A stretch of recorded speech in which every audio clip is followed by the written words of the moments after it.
Good morning. আজকে হচ্ছে গিয়ে সোমবার সকাল, বাজে 7:10। এখানে আমি ভাত বসিয়ে দিয়েছি সকাল সকাল। এদিকে হয়ে গেছে তোমার কাবলি ছোলা সিদ্ধ। এখানে মাছ ভেজেছি, মাছ বার করেছি ভাজবো। মোহর সকালে স্কুল চলে গেছে, নীলাদ্রিকে সকালের খাবার করে দেবো, তারই প্রিপারেশান চলছে। এরপর বসিয়ে দিলাম হচ্ছে গিয়ে দুজনের জন্য চাটা খেয়ে তারপরে রান্নাবান্না শুরু করব। 2-3 পিস মতো একদম ছোট ছোট রুই মাছ, দুটো বাটা মাছ ছিল, তো ভাবলাম এই মাছগুলোকে আগে ভেজে নিই, তারপরে একটা দারুণ উপায়ে ডাল বানাবো। বেশ কয়েকটা মাছের মাথা অনেক দিন থেকে পড়েছিল, একটু বাঁধাকপি রয়েছে, সেটা দিয়ে করব বলে রেখে একটা মতো রুই মাছের মাথা আর হাফ মতো কাতলা মাছের মাথা ভালো মতো ভেজে নিয়ে এর মধ্যে একটু পেঁয়াজ, রসুন, জিরের গুঁড়ো, ধনের গুঁড়ো সমস্ত কিছু দিয়ে নাড়িয়ে চাড়িয়ে এই যে রবিবার মানে একাদশীর পরের দিন যে মুগ ডালটা করেছিলাম, ওই মুগ ডালটা এতটা মতো বেঁচে গিয়েছিল। এখন এই ডালটা দিয়েই মাছের মাথা দিয়ে ডাল করব। মাছের মাথা দিয়ে ডাল খেতে ইচ্ছে করছিল, কিন্তু মুগ ডাল আবার করব, আগের দিনের ডালটা তো পড়ে থাকবে, সেই কারণে এই ডালটা দিয়েই বানিয়ে নিলাম। হ্যাঁ, মাছের মাথার মুগ ডালের যে ডালটা, আমরা ওটা একটু চাকা চাকা মতো খাই, এইরকম গলে যায় না, তো সেই কারণে একটু প্রথমে কেমন লাগছিল যে খেতে কেমন হবে বা না, কিন্তু পরে দেখলাম যে ডালটা একটু গলা গলা ছাড়া বাকি টেস্টটা একই রকম ছিল। তো তারপরে এখানে বানাচ্ছিলাম হচ্ছে বাঁধাকপি দিয়ে চুনো মাছের চচ্চড়ি।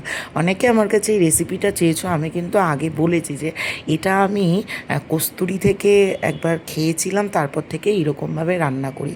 সবার প্রথমে চুনো মাছগুলোকে একদম মানে কড়কড়ে করে ভেজে নিই, তারপর একটু কালো জিরে ফোড়ন দিয়ে পেঁয়াজ আর বাঁধাকপিটাকে ভালো মতো ভেজে নিই। এবার অনেকে বলবে এটাতে একটু তেলটা বেশি লাগছে, হ্যাঁ এটা চচ্চড়ি, তেলটাতে একটু বেশি লাগে, আর তোমরা ঠিকই বলো, আমি একটু বেশি তেল দিয়েই রান্না করি। তো তারপরে এই পেঁয়াজটাকে আর বাঁধাকপিটাকে ভালো মতো নাড়িয়ে ওর মধ্যে একটু একটু আদা আর রসুন, মানে তোমরা চাইলে গ্রেট করেও দিতে পারো, মিক্সিতে না বেটেও, দিয়ে তারপরে যেমন করে নুন হলুদ মিষ্টি দেয়, দিয়ে ভালো করে কষিয়ে টষিয়ে এই চুনো মাছগুলোকে দিয়ে দিই, মানে মোরলা মাছগুলোকে। আর এটার মধ্যে জল চাইলেও দিতে পারো, নইলে এরকম ভাজা ভাজা করেও নামাতে পারো। সকালবেলা নীলাদ্রি মাটন নিয়ে এসছে। আগে আমাদের মাটন আনলেই মোটামুটি 1 কেজি মতো মাটন আনতাম, কারণ দুবেলা খেতাম আমরা, সকলে মাটন খেতাম। এখন ওই মা আর নীলাদ্রি একটু খায়, তবে নীলাদ্রি তো একবেলা খায়, আমি তো খাই না, আর মোহর তো খেতেই চায় না। যাই হোক, এই দেখো আমার চুনো মাছের চচ্চড়িটা হয়ে গেল, তারপরে এখানে মাটন বসিয়ে দিয়েছিলাম। আর এখন আমাদের মাটন রান্না করলে আমরা পাতলা ঝোলই রান্না করি, যেহেতু মা রসা কষা মাটন খেতে খুব একটা ভালোবাসে না। তবে আমি মাকে বলেছি যে মা, আমি একদিন মাটন খাবো, তুমি আমাকে একটু পাতলা ঝোল করে দিও। Good morning, welcome back to our channel. তো আমার মোটামুটি রান্না হয়ে গেছে সবই, প্রায় 9:15 বাজে এখন। বাকি হচ্ছে একটু ডিম তেলানি করবো আর একটুখানি চিংড়ি মাছের সর্ষে বাটা করবো। তো ভাবলাম তোমাদের সাথে একটুখানি কথা বলে নিই। তো নীলাদ্রি অফিস চলে গেছে, ও ওখান থেকে মেয়েকে নিয়ে বাড়িতে আসবে, তারপর খেয়ে দিয়ে আবার চলে যাবে। তো জাস্ট গেছে একটু ফর্ম্যালিটি করার জন্য। আর আমি এখানে রান্না বান্না করছি। আজকে আমার জিমের ট্রেনার আসবে না, তাও আমি জিমে যাব একটুখানির জন্য, নইলে আর শরীর আমার চলছে না। নানান রকম সমস্যা, এই জিমটাতে না গেলেই মনে হয় গ্যাস, অম্বল, বুক জ্বালা, করিমের অম্লজিন সব একসাথে আমার লাগছে। তো আগে সকালবেলা উঠেছি, তো আজকে আর সারাদিন একটু রেস্ট করতে পারবো না, কারণ মোহরের আবার বিকেলে পড়া আছে, আর ওর আজকে থেকে ক্লাস টেস্ট শুরু হয়েছে। প্রত্যেক মাসেই পরীক্ষা, একটা করে ক্লাস টেস্ট, তারপরে ক্যাট, আবার আগস্টে হাফ ইয়ারলি। না, আমি আর পেরে উঠছি না। যাই হোক, আজকে আমার আর মায়ের দুজনেরই ভিডিও করব, কারণ কালকে আমার একটা জায়গায় যাওয়ার আছে, মানে আমার ওই দিদার বাড়ি যে ছোটো পিসি, ওর ছেলেওকে, মানে ছোটো পিসি নতুন জন্মদিনে বলেছিলাম, ও তো আসেনি। তো অনেক দিন থেকে বলছে ওদের বাড়িতে যাওয়ার কথা, তো ফাইনালি কালকে যাব ঠিক করেছি। এই জন্য আজকে একটু কাজটা এগিয়ে রাখবো। তো বসতে চাই না, জানো তো, বসলেই না আর মনে হয় উঠতে ইচ্ছা করছে না, মানে এক ধারে কাজ করে যাচ্ছিলাম। এই ঘর ঠর সমস্ত কিছু গোছানো হয়ে গেছে। হ্যাঁ, তো নীলাদ্রি বেরোলো, ভাবলাম একটু বসে নিই। তো চলো আবার রান্নাবান্নায় মন দিই। এখানে চিংড়ি মাছটা এবার একটু ভালো মতো ধোবো, এগুলো পরিষ্কার টরিষ্কার করে রাখবো। আর এখানে মাটনটা সিটি করছে।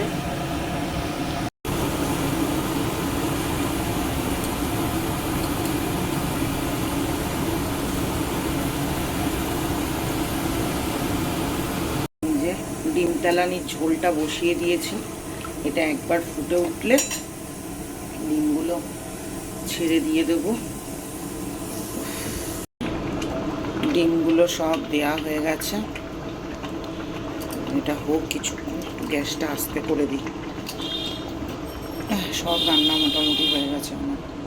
আর এখন বাজে আমাদের ঘড়ি 10 মিনিট ফাস্ট, এখন বাজে হচ্ছে 10টা 5। কতগুলো রান্না করলাম বলো তো আমি আজকে এইটুখানি সময়ের মধ্যে।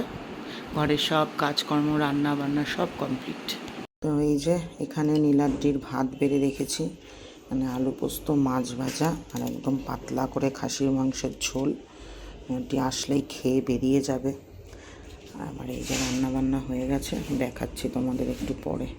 তো নীলাদ্রিকে আর মেয়েকে দুজনকে একসাথেই খেতে দিয়ে দিলাম। মোহরকে একটুখানি খাইয়ে দিচ্ছি, ওই যে বললাম ওর বিকেলবেলা পড়া রয়েছে, তাই এখন খাইয়ে ওকে শুয়ে দেবো। আর সত্যি কথা বলতে আজকে প্ল্যান করেছিলাম জিমে যাব, কিন্তু আমার একদম শরীরটা ভাল লাগছে না, তাই ঠিক করলাম মোহরকে খাইয়ে দাইয়ে দিয়ে ওকে নিয়ে একটুখানি শুয়ে পড়বো, তারপরে আমি ঘুম থেকে উঠে ভিডিও বানাবো। আর এই যে এখানে মাকে খেতে দিয়েছি। আর আজকে সত্যি কথা বলতে ভিডিওটা করার সময় মনে হচ্ছিলো কি সন্ধেবেলা ভিডিও করছি, মানে বিকেলবেলা। এখন 2:20 মতো বাজে, মানে 2:10-15। মোহর এখানে পড়তে বসে গেছে, আর আমি এখানে ওয়েট করে যাচ্ছি মায়ের কখন খাওয়া দাওয়া হবে, আমি তারপর খাবো। আর আমার আজকে দেখছি হঠাৎ করে ঘুম থেকে উঠে চোখটা কীরকম লাল লাল মতো হয়ে গেছে। বাইরে সেই বৃষ্টি হয়েই যাচ্ছে, 10টা 10:30 থেকে নেমেছে, কন্টিনিউয়াসলি বৃষ্টি হয়ে যাচ্ছে। চলো এবারে আমি আমার খাবারগুলো বাড়ি, আমারও খুব জোরে খিদে পেয়ে গেছে। চলো, এখন বাজে হচ্ছে গিয়ে 5:30। আর এই যে মোহরের জন্য, সে তো 12টার সময় খেয়েছে, 11:30 12টায় খেয়েছে। রুটি, চিনি আর একটু গুঁড়ো দুধ দিয়ে দিলাম, ওইটা খাবে, খেয়ে তারপরে পড়তে যাবে এখন। তারপর আর কি গিয়ে বসেছিলাম মোহরের পড়ার ওখানে। এই যে কী বিরক্তির কাজ লাগে। আর আজকে একটু ফাঁকা ছিল আর প্রেশারটা একটু কম ছিল, যেহেতু ক্লাস মানে ওদের আন্টিও এক্সাম নিচ্ছে, সেই কারণে আমি একটুখানি ক্যামেরাটা অন করেছিলাম। এখানে বাচ্চাগুলো বসে থাকে, এক সময় মজাও লাগে, আন্টি চেল্লাচ্ছে, কখনো হাসছে, কখনো মজা করছে, এই চলতে থাকে। আজকে বাড়ি আসতে আসতে বেজে গেছে প্রায় 9:40। আমার আর ওই সময় ভিডিও করার মতো কিছু থাকে না, কিন্তু হ্যাঁ, যত রাতেই বাড়ি আসি চা খেতে হবে। আর আজকাল আমি শুধু চা খাচ্ছি না, কারণ শুধু চা খেলেই আমার গ্যাস হয়ে যাচ্ছে। যাই হোক, চা বিস্কুট খেয়েছিলাম, রাত্রিরে আর ভিডিও করতে পারিনি। এটা হচ্ছে মঙ্গলবার দিন সকালবেলার ভিডিও। আজকেও সকালবেলা মোহর স্কুলে বেরিয়ে গেল, আর এখন ওদের স্কুলের সামনে মিসরা দাঁড়িয়ে থাকছে যে বাচ্চাদের যেন মাথায় একটা হেলমেট থাকেই, মানে দেখছে যে বাচ্চাদের মাথায় হেলমেট আছে কি না। গাড়িতে যদি বাবা মা বাচ্চা থাকে তাহলে 3জনকেই হেলমেট পরে আসতে হবে। এটা আশ্চর্যের বিষয় যে এটা ট্রাফিক পুলিশের দেখার কথা, স্কুলের মিসরাও এগুলো দেখছে। যাই হোক, তারপরে চলো আজকে অনেক কাজ। সকালবেলা সবার প্রথমে আমাদের পাখিগুলোকে দিয়ে দিলাম বিস্কুট খেতে, তারপরে এখানে চলে এলাম ঘর পরিষ্কার করতে, বিছানাটাকে তুলে নিলাম। আজকে কোনো রকম আমার প্ল্যান ছিল না যে এই কাজগুলো করব, তারপর মনে হলো ধুর বসে থেকে কি লাভ আছে। তারপরে এই যে জামা কাপড়গুলো ছিল সেগুলো সমস্ত কিছু ভাঁজ করে নিচ্ছিলাম। আর এই চাদরটার সাথে আমার ম্যাচিং, যে ম্যাচিং তো নেই, এটা নর্মাল চাদরটা কেনা ছিল, ওই যে ইয়েলো কালারের, টিটাগড় থেকে এরকম 3-4টে তোমার বালিশের ওয়ার কিনেছিলাম। সে আমার মানে বক্স খাটের এত ভিতরে ঢুকে গেছে যে আমি হাতই পাচ্ছি না। একদিন মেয়েকে এলে বা দুষ্টুকে এলে, এখন না দুষ্টু ঢুকতে পারে না ভিতরে, টেনে বার করতে হবে। আর আমি না এক সময় এত বিরক্ত হয়ে যাই, তোমাদেরকে কি বলবো, মানে সত্যি কথা বলছি। এই যে দেখতে পাচ্ছ এই জায়গাটা আমাদের ঘরে, মানে 2 দিনের বেশি এই জায়গাটা ঠিক থাকে না। লাস্ট যেদিন বৌদি আসলো সেই দিন বৌদি এসে টিভি ইউনিটটা গুছিয়ে দিয়ে গেল, এই জায়গাটা গুছিয়ে দিয়ে গেল।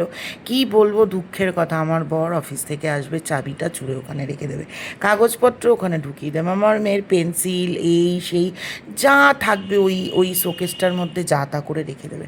ঘরদোর পরিষ্কার করে হঠাৎ করে মনে হলো, অনেক দিন থেকে ভেবে যাচ্ছি, সেই কবে থেকে তোমাদের বলছি বলো তো, রান্নাঘরটা আজ পরিষ্কার করবো, কাল পরিষ্কার করবো, করাই হচ্ছে না। তো নীলাদ্রি এখানে আমি চাটা বসিয়েছিলাম, নীলাদ্রি বললো দাও আমি করে দিচ্ছি, তুমি যখন পরিষ্কার করছো আমিই করি। Good morning, welcome back to our channel. কেমন আছো তোমরা সবাই? তো আমি সকালবেলাটা খুব এনার্জি দিয়ে সব কাজকর্ম শুরু করেছি, বাট এই রান্নাঘর পরিষ্কার করতে গিয়ে আমার সব এনার্জি চলে গেল। আমি যখন এই মানে সেমি মডিউলার কিচেনটা করছিলাম তখন আমাকে অনেকে বলেছিল যে তুমি করছো, এটা মেনটেন করাটা খুব চাপের। সত্যি কথা তাই। মানে পরিষ্কার করা যে কত চাপের, এই কোণে কামচিতে হাত ঢোকে না, ডান্ডা দিয়ে এই দিয়ে ওই দিয়ে পরিষ্কার করতে করতে প্রাণ আমার অষ্টাগত। তো যাই হোক, একটুখানি পরিষ্কার করেছি। আমার কলিংটা এই মাসে আমি মানে আগের মাসে মাসকাবাড়িতে আনতে ভুলে গেছি, তো ওই কলিন অর্ডার করলাম ফ্লিপকার্ট মিনিতে। তারপরে এত পরিমাণে বাচ্চা বাচ্চা ইঁদুর হয়েছে না আমাদের এই ঘরটাতে, তা আমাদের যে ইঁদুরের কল, সেই ইঁদুরের কলেও ইঁদুর ধরা পড়ছে না। একটা ছোটো কল কিনে আনতে হবে। মা বলছে আঠা দে, কিন্তু আঠা দিতে বড় কষ্ট লাগে। যাই হোক, চলো পরিষ্কার পরিচ্ছন্ন করতে থাকি। আর কি করবো, রান্নাবান্নার চাপটা কম। চলো, গোটা সকাল আমি রান্নাঘর পরিষ্কার করেছি, আর তোমাদের দেখে মনে হচ্ছে কি বলো তো কত তাড়াতাড়ি করছি। আর এখানে দেখো আমি এটার উপর উঠে বসে ভিতরে ঢুকে যাচ্ছি, মাঝে মাঝে তো ওর ফাঁক দিয়ে উঠে দাঁড়িয়ে যাই, মানে ওই যে তোমার চিমনির মাঝখান দিয়ে ফাঁক আছে না, ওখানে দাঁড়িয়ে যাই। তো ফাইনালি রান্নাঘরটা পরিষ্কার করতে পেরে আমার যে কি ভালো লাগছে না, তোমাদেরকে কি বলবো। আর সত্যি কথা মানে এত পরিমাণে ইঁদুর হয়েছে না আমাদের বাড়িতে, মানে পিছনের দিকটাতে, জমির পিছন দিকটাতে ইঁদুর হয়েছে। আর তোমার বাথরুমের পাইপ দিয়ে উঠে উঠে খালি ঘরে চলে আসছে। বড় ঘরটাতে ঢুকতে পারিনি, কিন্তু এই ঠাকুর ঘরে আর রান্নাঘরে হয়েছে। তো যদিও এইগুলো সব বন্ধ থাকে, তাও কেমন অস্বস্তি হয় না। তো 2-3টে জিনিস অর্ডার করেছি, দেখি ওগুলো আসুক। মানে ওই আমার কলিনটা শেষ হয়ে গিয়েছিল, কলিন অর্ডার করলাম। তারপর একটা ককরোচের কালা হিট অর্ডার করলাম, যে আমি উপরগুলো পরিষ্কার করে এই মশলাপাতির তাকগুলো বার করে কালা হিটটা ছড়িয়ে দিয়ে চলে যাব। তারপরে মা এসে নিচের দিকটা পরিষ্কার করে দেবে, দিয়ে আমি মশলাপাতির তাকগুলো ভিতরে ঢুকিয়ে দেবো। এই রান্নাঘরটা পরিষ্কার করতে আমার গোটা সকাল চলে গেছে। তোমাদের দেখে মনে হচ্ছে সময় করে ফেললাম। যাই হোক, ফাইনালি আমার মনে হচ্ছে আমার রান্নাঘরটা পরিষ্কার হলো, আর এখন একটুখানি শান্তি লাগছে। আর এই জায়গাগুলো না আমার মনে হচ্ছে বাবা বেশি জল দিলে ফুলে যায়। যদি পরিষ্কার হলো খুব বেশি হলে 2 মিনিট 2.5 মিনিট, হয়তো অতও হবে না। আর আমার এটা পরিষ্কার করতে সময় লাগলো। আমি বসেছি মোহর বেরিয়ে যাওয়ার পরে, মানে 7টা 5-এ, এখন বাজে প্রায় 9টা। 1.5 ঘন্টা ধরেই পরিষ্কার করলাম। যাই না আর কি কাজ করবো, কোনো এনার্জি নেই। চলো এবার একটুখানি মানে গা হাত পায়ে একটু জল ঠল দিয়ে ফ্রেশ হয়ে এসে তারপরে মিষ্টিগুলো রান্নাঘরে পরিষ্কার করে কাজকর্ম শুরু করি। চলো, এখানে মাংস আর নীলাদ্রি নিয়ে এসছে, আমি মাংস ধোবো, সব মশলাপাতি সব কেটে কুটে পরিষ্কার করে রেখেছিলাম। তেলও গরম বসিয়ে দিয়েছিলাম এখানে। কালকে তোমাদের বলেছিলাম না যে আজকে আমার ছোটো পিসির বাড়ি নিমন্ত্রণ আছে, ভুলেই গেছি। আমি রান্নাবান্না শুরু করে দিয়েছিলাম। ওই যে গদে বাঁধা জীবন। এখন নতুন মেসেজ করলো, আরে আমি আর মা, নতুন মেসেজ করলো যে কখন আসছিস। আমার মনে পড়লো বাবা আজকে তো পিসির বাড়ি যাওয়ার কথা। যাই হোক, রান্নাবান্না বন্ধ। আমি মেয়ে এলে জিমে চলে যাব, কারণ আজকে আমি জিম কামাই করলে আর হবে না। জিম থেকে এসে স্নান করবো, পিসির বাড়ি চলে যাবো। চলো, তো জিম থেকে ফেরার পথে এখান থেকে একটুখানি পেস্ট্রি নিয়ে যাচ্ছিলাম, কারণ ওই আমাদের বাড়ির একদম পিছনে, মিনিট 10 লাগে রিক্সা করে যেতে, পায়ে হেঁটে 20 মিনিট মতো। তো ওই দিকটাতে সেরকম কিছু পাওয়া যায় না, তো এখান থেকে একটুখানি এই জন্য পেস্ট্রি নিয়ে নিলাম যাব বলে। চলে এসেছি জিম থেকে, রেডি হব এখন। আর আজকে তো রান্নাবান্না সেরকম কিছু হয়নি, সবই বাসি খাবার। মা এগুলো দিয়েই খেয়ে নেবে। আর মোহরের জন্য ফেনা ভাত করা হয়েছে, ওটা খাচ্ছে। চলো তাড়াতাড়ি করে রেডি হয়ে বেরিয়ে যায়। আমি মুখে ফেস ওয়াশ দিই স্নানের সময়, একটু ফেস ওয়াশ দিয়ে নিই মুখে। চলো, তো এই যে আমি যাচ্ছি এখন পিসির বাড়িতে রিক্সা করে। আর এরপরে আর সেরকম কোনো ভিডিও করতে পারিনি, কারণ নিজেদের মতো করে সময় কাটিয়েছিলাম, তাই ভিডিওটা এখানেই শেষ করলাম।